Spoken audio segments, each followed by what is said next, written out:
Welcome and hello. This is Transparency Talk, and I'm Christina. Today's guest is Wes Williams from the west side of Detroit and also the owner of BurgerIM in West End of Dallas, Texas. Thank you, Wes, so much for your time today. I know it was sudden and last minute, so I do appreciate you taking out the time to speak to me today. How are you? Doing good, doing good. So, why burgers? It just kind of made sense based off of the numbers and the execution and kind of the leeway that I got with doing this style of franchise, buying into it, and just the location and everything. It just kind of worked in my vision. So you being from Detroit, it's really cold up there. It is, extremely. Do you ever go back home? Yeah, normally I would make it back probably about 4 times a year. Now, of course, since the pandemic, I haven't been back, but outside of the pandemic, yeah, about 4 times a year. You're from the music capital of the world. That's right, Motown. So, do you like old school music more than new school music? Honestly, I like it all. You know, my ear is real in depth, so I'm gonna go old. I'm gonna take you 90s. I mean, I'll take you. We can go to whether it's MJ, whether it's Prince, whether it's Ready for the World. We can go to Jodeci. I mean, we can take it up to Trey Songz. I mean, of course, R&B is it's definitely a vibe as well as with the hip hop. So. Yeah, you know, the millennials would know about Ready for the World. This is true. They're Cardi B and Tupac. Yeah. Give me your top 5 R&B artists. Top 5 R&B. That's a hard one, but just kind of go to. Where I can never go wrong with their vibes. Shout out to The Weeknd, shout out to Trey Songz, and then I'm forever be a classic Guy fan. From the 80s. You know what I'm saying? Teddy Riley and them, you know what I'm saying? Oh yeah, oh yeah. Oh yes! So, do you have any favorite R&B female artists? Top 3. Top 3, let's see, go to top 3 female artists. Shout out to Mary. Shout out to Erica. And shout out to Lettucey. I just heard her new song that she released this year. Yes. So what about your top 3 male artists? Whether it's R&B or jazz, whatever genre. So for hip hop, I wouldn't say top 3, but I would say just, you know, consistent with a vibe. I would say Fab. Actually, I don't want to say top 3. I might make it 4. So let's say Fab. We can always say Jay. I've been vibing to Anthony Danza, real tough, and then shout out to AJ Snow. Yeah. So you really do have an ear. Yeah. I'm all over Really the place. Yeah. multiverse and music, period. Yeah. But of course, you're from Detroit. So West when side. you're not here at your establishment, what else do you do work-related, career-wise? Full-time Dallas firefighter. 14 years running and gunning. So I've been with the department, like I said, 14. I got down here in 07 from Detroit, and it's been good. So I'm at Station 2 on A shift. So yeah, I do know A, B, and C, but I have no idea what that means. So 24 on 48 hours. So we operate on a 3-shift type of rotation. So you got A, B, C. Work your shift, work a day, off 2 days. What do you do for self-care? Because you're really busy. You have a full-time, and then owning an establishment is a full-time. Sleep. And when do you sleep? Never. Nah, I'm just joking. For the most part, like I said, everything is scheduled in detail. So I try and get my rest, make sure I hit the gym, make sure I eat typically healthy. I mean, of course, I have a burger spot, so sometimes I slack. But, you know, just try and make sure I map out the day. And when it's time for me to take a breather from everybody, I do so. Okay, do you read? Yeah, I do. Like I said, a lot of the books I would say that I have read within the past year have been real signature and detailed as far as like your mental health as well as the financial, you know what I'm saying, ability to kind of spearhead this whole franchise thing. So, Do you have a favorite author? favorite author, I would say not really so much a favorite, but his books have been pretty solid in regards to just like the nuggets of jewels, and that would be Robert Greene. Are you a member of any organization? That I am. Shout out to the Noobs, Kappa Alpha Psi Fraternity Incorporated, Kappa Epsilon Chapter, Oakland University, March 18th.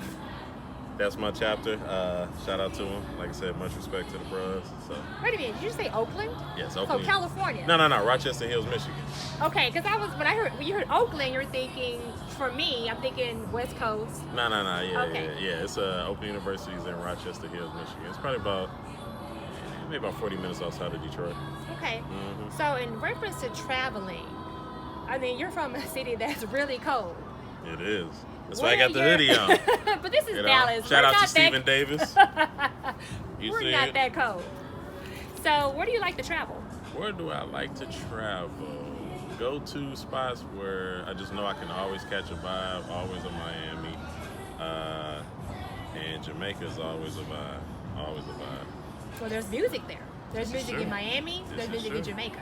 This is true. So in reference to Jamaica and Miami, because those are obviously locations near water, Mm-hmm. let's talk about food. All right. Even though you're an owner of BurgerIM Correct. in West End In the West and End. from West Michigan, From the west side of Detroit. what's your favorite food? Favorite? It varies. I mean, whether it's barbecue or seafood. So really, barbecue, seafood, and Mexican. I can rotate through that three for the rest of my life, and I'll be. And that's healthy. I mean, we didn't say healthy. You said it was my favorite. So those three. Those three. Can you cook? Yeah, I'm decent. Do you have time to cook From time to time. from time to time? Yeah. So you talked about, the mental health piece Correct. and sleep. What else do you add to that component of sleep? Anything extra that you do? I mean, I work out. I make sure that I try and, because like I said, health is wealth. So you don't want to be able to make money, but then you can't enjoy it. So I try and hit the gym. Always try and go in the morning to start the day off. Take my vitamins, drink my water. Of course, get your proper rest, and really just surround yourself with positive, healthy people. Because negative energy, negative people, negative things will actually drain you as well as drain your health. So all things positive, I say.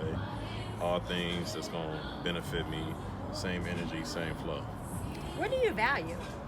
I value family. I value education. I value friendship. I mean, essentially, yeah. So do you have childhood friendships? Yeah. So I have friends that I grew up with from middle school, from my days back when I was part of Detroit Recreation with the swim teams and so forth. High school, of course, college friends and so forth. But yeah, So wait a minute. Swim team. yeah, I was a swimmer. You were a swimmer. So I've heard that like lifeguards have to shave their legs and things like that. So Shave you and had to taper. shave? Shave and taper. Yeah, I was a D1 championship swimmer, Oakland University, the 99-2000 Mid-Con championship team. So. Interesting. Mm-hmm. A swimmer. So if you were not a fireman Mm-hmm. or a business owner, what other opportunity would you have considered? Honestly, I really couldn't tell you. I really can't tell you. It's, I think where I'm at right now, it was meant to be. And I've thought about that too. Like, if I wasn't a firefighter, what would I do? I don't know. Like, I don't know how I would, handle normal 9-to-5 schedule of work. Because I'm used to working a day, being off 2 days. And if I get a shift off, I'm off for a week. So I don't have the orthodox or the normal, And let's go back to traveling. Mm-hmm. Is there a location where you haven't been that you would like to travel to? I would say anywhere in Africa. Like I said, it's, and I think for a lot of African Americans, like that would be just on all aspects somewhere that we would want to go. Any country, it don't matter. Whether it's Ghana, whether it's Benin, just make it over there. Make it over there. Just to say, hey, I was able to put feet to soil. So why haven't you visited? Just Prior have- to pre-COVID, just haven't had obviously. time, that's Haven't all. had the time. Mm-hmm. Do you think you manage your time wisely? I do. Or you just have time management because of your business? Well, I mean, it's a little bit of both. And of course, like I said, you can always say, I wish there was more hours in a day. But, for the most part, I do pretty good at it. So, Who influences you? my parents. Like I said, my father, my mother, extremely detailed, educated, and real savvy when it comes to just kind of maneuvering in the world. So, biggest role models. Yeah. Give me one person, past or present, if you haven't met them already, that you would like to meet and tell me why. Past, I would say Marcus Garvey. Present, I would say Probably LeBron James. So you're basketball. I mean, I am, but Hey. outside of the basketball aspect, just on the business aspect. Why?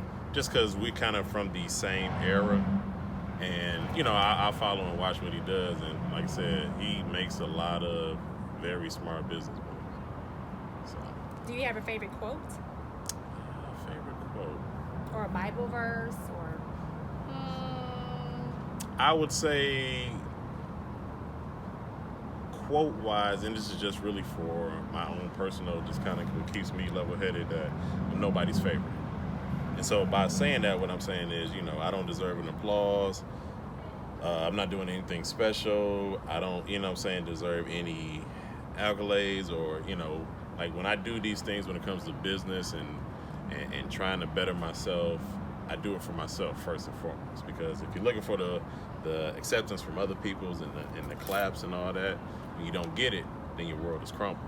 But if you're doing it for your inner star, your inner G, then you are your own battery in your back. You're your own cheerleader. And so, like I said, I don't try and put myself up on a pedestal or anything like that. I just do what I do. This is an organic thing that I execute. So Organic. yeah, So a natural flow. You're passionate about it. correct. Are you empathetic? Yeah, I can be. But you also have zero tolerance. Got to. Yeah. And why is that? Just because as a business owner or as a Well, man? just in general, because when you allow things to take you off the course, they can become a cancer. It's a perfect example when it comes to your staff or just people. You hire slow but fire fast. So you do your research and you vet people, and then once you recognize that it's not fitting the equation, you gotta get rid of it, because that can spread to something else, and then before you know it, your whole system's contaminated. I like that. Hire slow, But fire fast. Mhm. So that means that you don't compromise your standards or your principles. Correct. Are you ever flexible?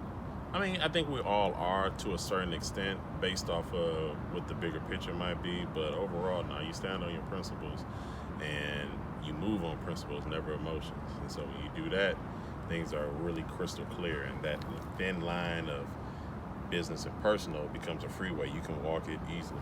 So, You mentioned Marcus Garvey. mhm. Do you mentor? Are there any things that you would say or do even with your staff that would equate to leadership outside of obviously being a member of Kappa Alpha Psi Fraternity Incorporated, being obviously a firefighter? You serve and protect and provide. For the staff, I mean, just life lessons. Just move on a platform of respect. Like when you really handle every situation in a respectful manner, whether it's positive or negative, the outcomes and the decisions that you make, you can sleep at night. So regardless of the situation, if it's a mistake that you made, don't be too arrogant to apologize or accept your faults, because it's not really about the mistakes, it's how you handle it. And if people know that you maneuver on the platform of respect and they know your foundation, when you do make a mistake, even though there may be a situation to where they say, well, it still happened, I'm cool on you, but I can't speak bad about you because I know your foundation. Or you make the mistake and you apologize, it's like, it was rough, but I know you, so I know you didn't mean X, Y, and Z, so it's all good. So move on respect, definitely. Character, Yep, dignity. yep. Being from Detroit, I'm going to ask you a very personal question growing up. And it's in reference of bullying and fighting. Were you ever in a situation where you were bullied? Yeah, when I was young, it was smaller. How'd you deal with that? Elementary, I told my grandma. You know what I'm saying? Nah, when I was in elementary school, I think I had a bully. And, you know what I'm saying? I think my grandmother found out, come home crying, and, she come You were up to the crying? Yeah, I was a lot smaller then, But, of course, now as you get older, you know what I'm saying, and you kind of come into yourself, that was never a situation. But, yeah, I had it once upon a time. And you never forgot that bully? Nah, I remember, yeah. So if you were to see that bully today, what would you say? Or do? Hopefully you would say something. But how would you? I mean, like I said, we grown. Like, I'm big now. Nah, nothing like that. But we grown now. It'd be like, dang, I haven't seen you since, elementary school, So, you live and you learn. It's life lessons. Life lessons. Yeah. So, a lot of people, they have ego. And they're afraid to admit, I've been bullied before, or I've been a bully, or I cheated on a test, or I used to cuss, or drink in college. Give me one experience from college that and you don't have to get too enthralled into those details, but that you did, not that you regret, but that you learned from, and that you can look at that moment and say, I should have done something different. I mean, I guess for me, every college student partied and drank, but when you drink too hard and you got class in the morning or you're missing a test and it gets to the point where you maybe fail a class or something, like, okay, you really got to get together. Because, one more year, you got to be out of here, you know what I'm saying? So, that would probably be it for the most part, but in college, I was pretty straightforward. Did you have a girlfriend in college? Not at all. Focus on the books. So, interesting enough, a lot of our millennials are saying that they're focused. Yeah. Give our young men or women some advice, whether they want to attend college or start a business. What would you say? Definitely get into the realm of entrepreneurship. Just kind of hone in on what your skills might be. And like I said, because college may not be for everybody, or just the structure of college and entrepreneurship, may not be for everybody. But in the same token, I think if you are able to really just kind of hone in on something that you're extremely good at or have a passion for, you can turn that into a business. And if you have a skill, you can turn that into a business. And if you don't per se want to go to like the regular 4-year college and degree, at least take classes that are going to directly benefit you. You know what I'm saying? And that way, you're still getting an education, but it can still shift over to an actual business. I have another personal question. Okay. What is one thing about women that turns you off? One thing about women, for me, I would say is just kind of loud and extra. Because that doesn't line up with me. What's extra? Just extremely, I guess you could say disrespectful, or you got to be the center of attention, or making a scene over a small city. Like, that's not. Like, sometimes it's cool to just play the audience. It's a way to handle every situation. This is true.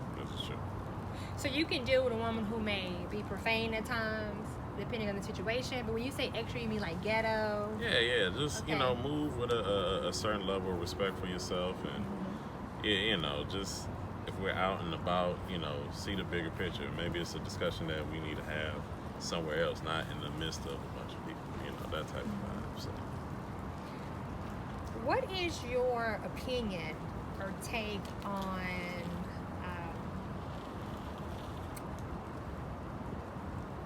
our young men sagging? To some, it's trendy, it's acceptable, but then the impression that it gives is, young man, you're a target. Young man, you're not educated. And so what is your take on that?